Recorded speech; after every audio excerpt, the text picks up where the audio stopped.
I'm Eric Schoenfeld here with TechCrunch. I'm in Tokyo with Yoshikiaza Tanaka, who is the CEO and founder of GREE, which is one of the largest mobile and social networks in Japan.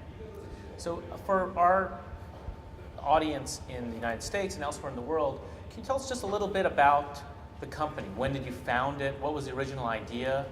And how big are you now? もともと7年前ぐらいに PC 向けのソーシャルネットワークを作ってました。7 years ago, we started off with a PC-based social network. で、4年ぐらい前からモバイルのソーシャルネットワークの方にシフトしました。And 4 years ago, we shifted towards mobile. で、それはこれからモバイルの時代が来ると思ったからです。And that's because we foresaw that mobile was coming. さらにモバイルのソーシャルネットワークを作る中で、ソーシャルゲームも一緒に提供したらいいかと思ったのが3年ぐらい前です。And as we saw the mobile opportunity, when we first started doing the game thing was 3 years ago. ちょうどアメリカでジンガとかが Facebook にゲームを作っている頃、僕らもモバイル向けにゲームを作り始めました。We were already looking into developing mobile games when Zynga was creating. で、結果今では日本でユーザーが2700万人ぐらいいるサービスになっています。And right now we have 2.7 billion users worldwide, or excuse me, in Japan, and that's been the end goal of the result. 27 million. 27 million users. How many of those are mobile and how many of those are PC? Almost mobile. Almost all mobile. Yeah. And most of those are social games or other social features as well? その中のほとんどはモバイルゲームですか？ソーシャルゲームとソーシャルネットワーク両方使ってますね。そういう意味では僕らっていうのはまずゲームに特化した Facebook をやりながら自分たちでZyngaみたいなゲームを作っているそういう会社ではあります。Most of them are social games, but what we're trying to do is basically have a Facebook model, but also have a Zynga model in terms of the gaming component.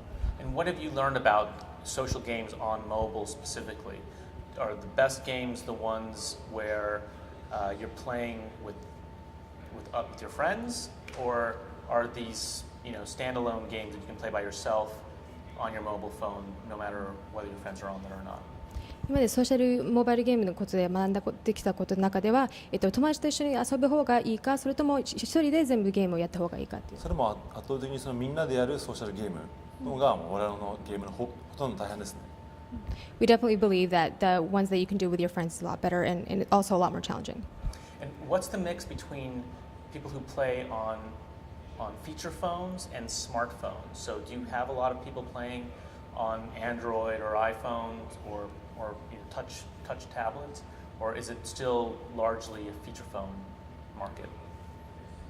フィーチャーフォンとスマートフォンというのは今全体の中でだいたい2割ぐらいの収益がスマートフォンから生み出されているんですけども、スマートフォンとフィーチャーフォンのユーザーあたりのアップとかの違いっていうのはほとんどないレベルまで今来ています。Right now, we can't really see a difference between smartphone and feature phone in terms of ARPU, but in terms of revenue, it's 20%. Right now, smartphones. And tell us a little bit about your revenue. Is this subscription-based? Is it virtual goods? Is it advertising, a mix? 我々は広告と課金ビジネスが2つがメインです。Right now, it's advertising and also in-app purchases. で広告がだいたい2割ぐらいで、個人からのバーチャルアイテムの販売が8割ぐらいです。Individual virtual items are about 80%, advertising is about 20%. Oh, really? で我々の、業績は今通期の予想で、1年間で、1300億400億ぐらい売り上げて600億から700億円ぐらい利益が、出る見込みです。Right now, we're foreseeing about 1.7 billion in terms of revenue, but so far we've had about 1.3. 1.7 billion yen or dollars? Yen? In this country, it's yen. Yen. And what's the growth rate what's your revenue growth rate? 毎年、去年が、営業利益300億で、今年が600億700億っていうレベル出してますからで、少なくとも今2倍以上には成長してます。Right now, basically our revenue is doubled, but we're seeing a very steady growth in terms of revenue. Is GREE publicly traded or a private company? いや我々は東証一部に上場してますね。We're a publicly traded company. Publicly traded. 今時価総額が、6000億円ぐらいあります。Right now we have a $6 billion. Market cap. Right. Okay, terrific. Well, thank you for telling me all about GREE.